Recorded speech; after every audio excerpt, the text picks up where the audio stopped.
चलो बच्चों, Rohit sir biology channel में आप सभी का स्वागत है। मैं चंदन सर। आज हम देखेंगे हाइड्रोकार्बन। ये हाइड्रोकार्बन टॉपिक 10th, 11th और 12th सबके लिए इम्पोर्टेंट है।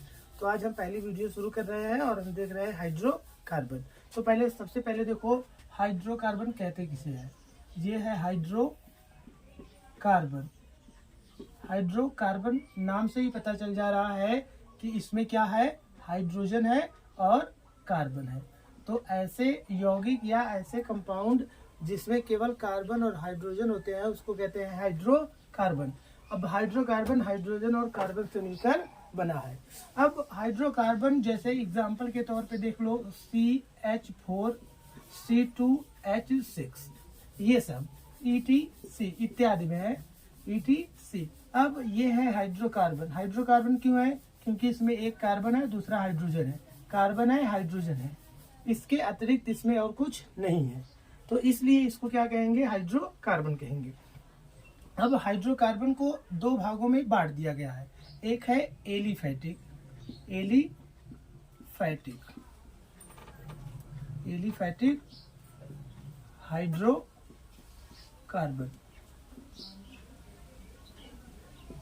और दूसरा है एरोमेटिक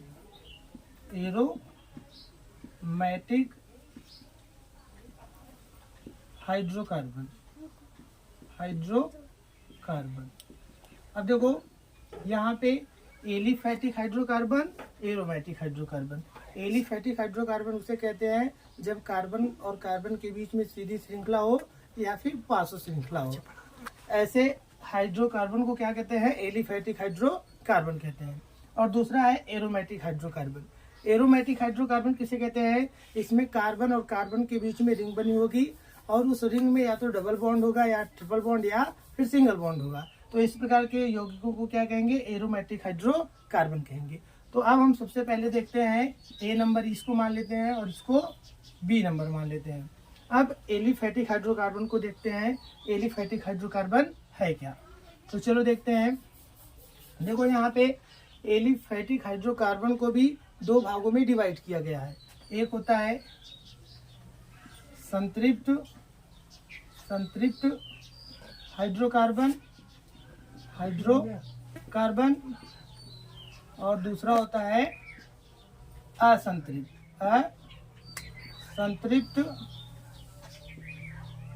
हाइड्रोकार्बन।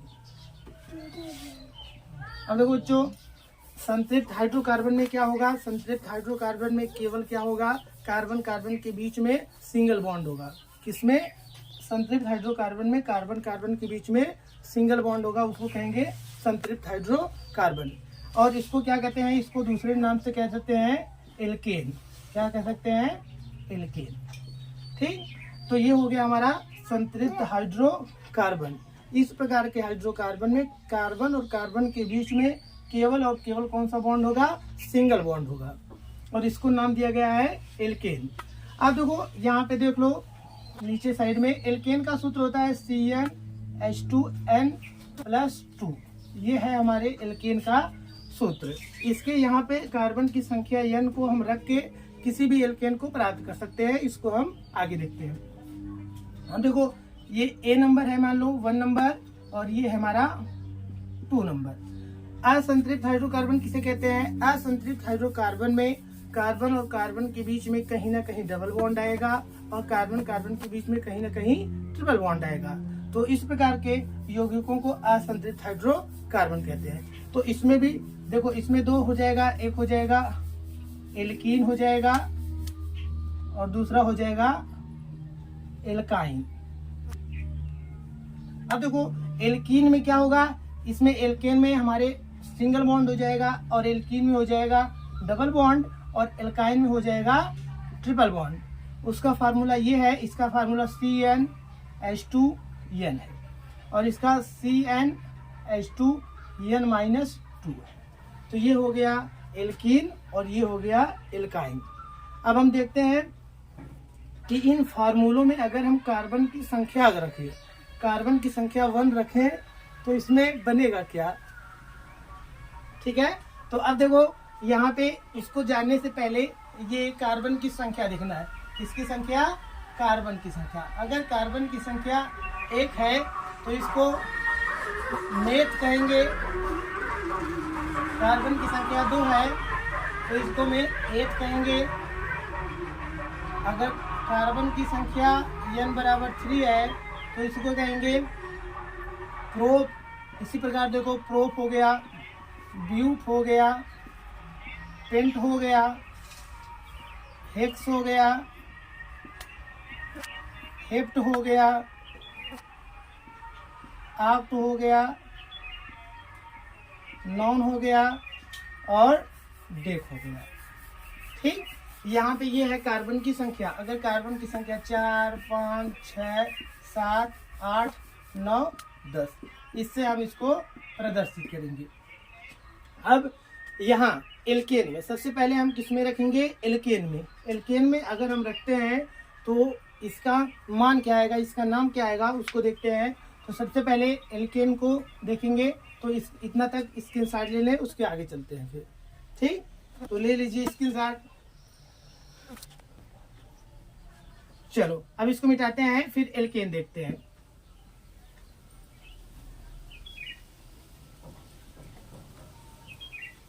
चलो एल्केन देखते हैं। ये है एल्केन। अब हम जानते हैं कि एल्केन किसे कहते हैं। कार्बन और कार्बन के बीच में सिंगल बॉन्ड होगा, उसको कहेंगे एल्केन। और एल्केन का फार्मूला क्या है? फार्मूला देखो CnH2n+2 है। अब ये हो गया फार्मूला, और इसका नामकरण करेंगे तो इसके लास्ट में एन लगा देते हैं। क्या लगा देते हैं? एन। तो ये याद रखना, सिंगल बॉन्ड है, सिंगल बॉन्ड में इसका सूत्र ये है और लास्ट में लगा देंगे एन। अब एल्केन के एक नंबर मांगते हैं।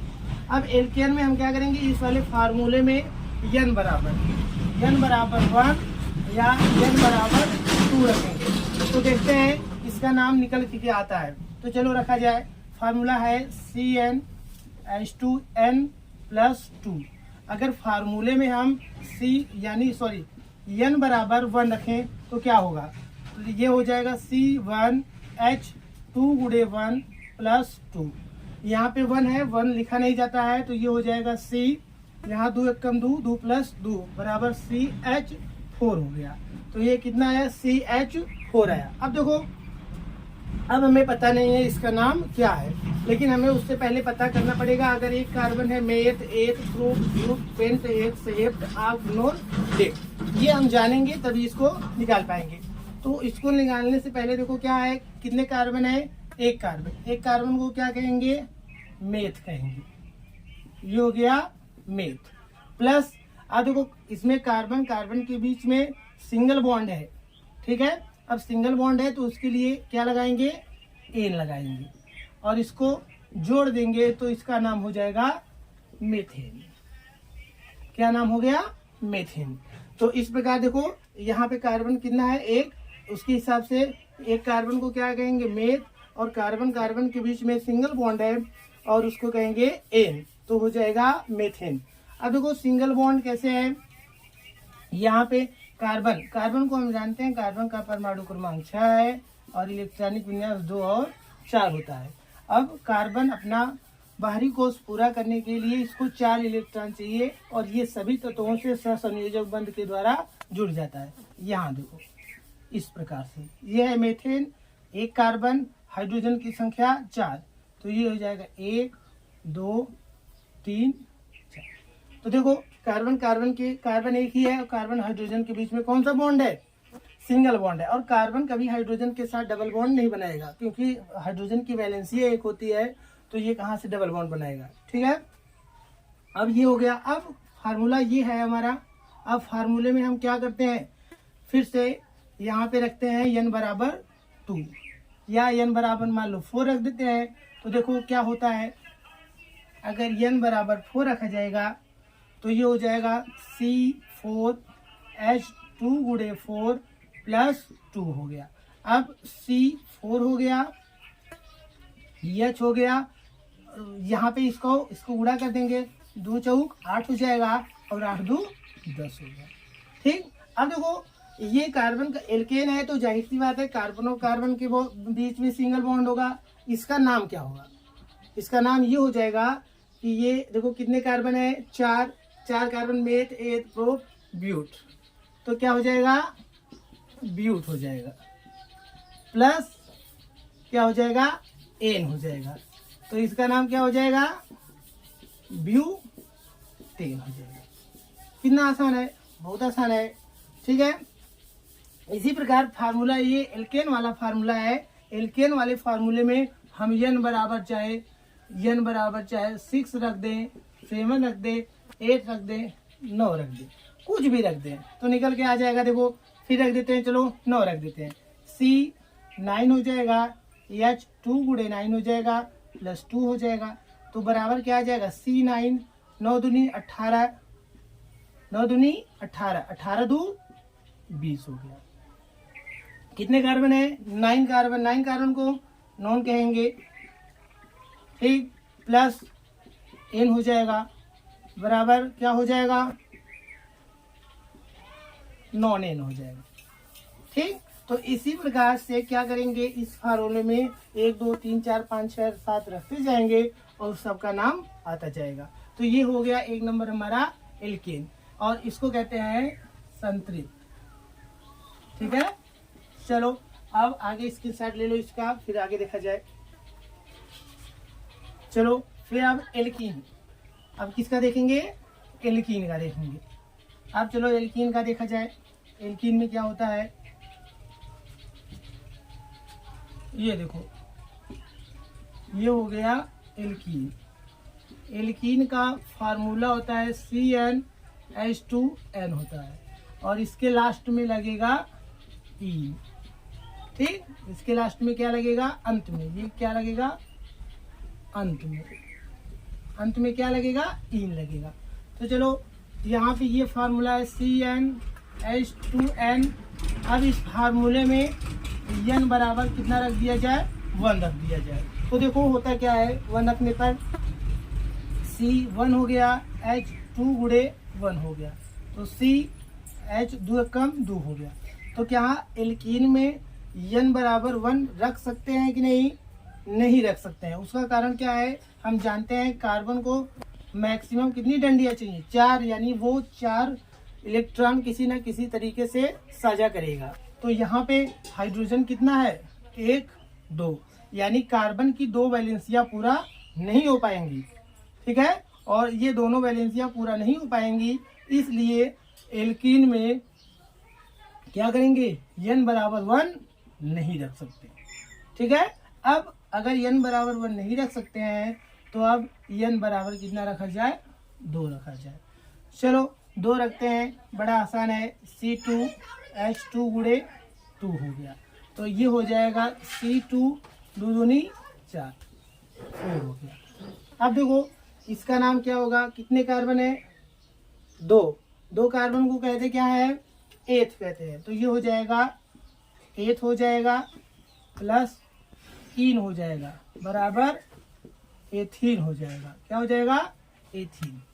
ठीक, तो ये क्या बन गया? एथीन। अब देखो यहाँ पे इसका संरचना देखो, C और कितने C हैं? 2 C हैं। अब ये देखो एल्कीन है तो कार्बन और कार्बन के बीच में डबल बॉन्ड होना जरूरी है। तो यहाँ पे कार्बन के बीच में डबल बॉन्ड हो गया। अब इस कार्बन के साथ कितने इलेक्ट्रॉन साझा होंगे? 2 इलेक्ट्रॉन साझा होंगे। अब जब 2 इलेक्ट्रॉन साझा कर लेगा तो इसके पास अभी 2 वैलेंसियां बाकी है, लेकिन हमारे पास हाइड्रोजन कितना है? 4। 2 हाइड्रोजन इसके साथ चला जाएगा और 2 हाइड्रोजन इसके साथ चला जाएगा। तो ये हो गई किसकी? एथीन की संरचना। ठीक है, अब इसी प्रकार देखो इस फार्मूले में अगर क्या कर दिया जाए, इस फार्मूले में अगर n बराबर मान लो 5 रख दिया जाए, कितना रख दिया जाए? 5। तो देखो C5H2 गुणे 5 बराबर C5 5 दूनी 10 हो गया। ठीक है, अब इसका नाम क्या है? कार्बन की संख्या 5 को कहेंगे पेंट। यहाँ पे देख लो, इसको याद करना पड़ेगा। ये हो गया पेंट, और कितना क्या लगाएंगे लास्ट में, ईन लगाएंगे, तो बराबर हो जाएगा पेंटीन हो जाएगा। तो इसका नाम क्या हो गया, पेंटीन। तो इसी प्रकार से यहाँ इस वाले फार्मूले में n बराबर संख्या यानी 2, 3, 4, 5, 6 रखते जाएंगे और उसके हिसाब से लास्ट में इन लगा के इन सब का नाम पता कर सकते हैं। ठीक, तो ये हो गया एल्कीन। अब थर्ड, ये था हमारा 2 नंबर। अब देखो 3 नंबर पे क्या आता है, एल्काइन। 3 नंबर पे आएगा एल्काइन। अब देखो एल्काइन है, ये क्या है, एल्काइन।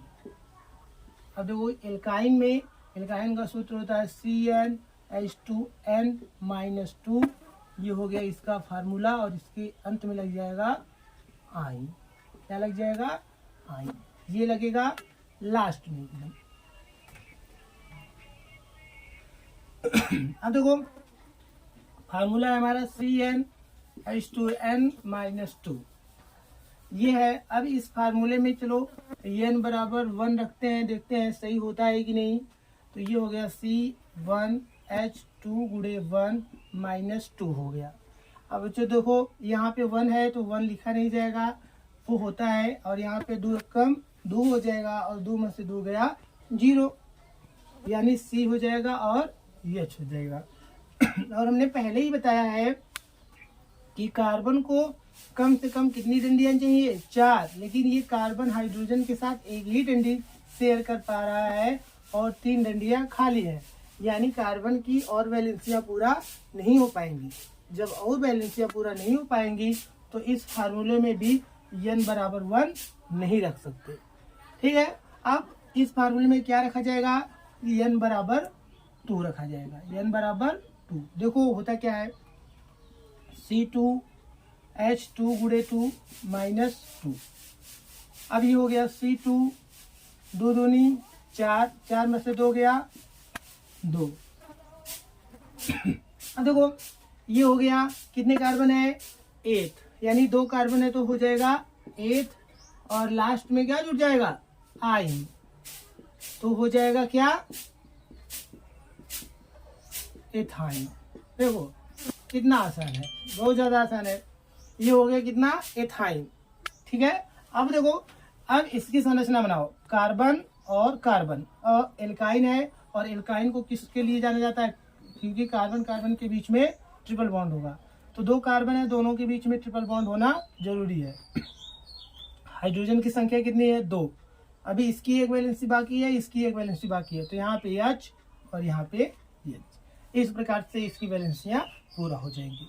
तो ये हो गया एल्काइन। अब एल्काइन में कुछ भी रख सकते हैं, यहाँ n बराबर चलो 3 रख दिया जाए तो नाम वही आएगा। ठीक है, जितने कार्बन होंगे कार्बन को लिखेंगे, लास्ट में आयन लगा देंगे, आराम से आ जाएगा। देखो C3H2 गुणे 3 - 2, C3 2 3 6, 6 में से 2 गया 4।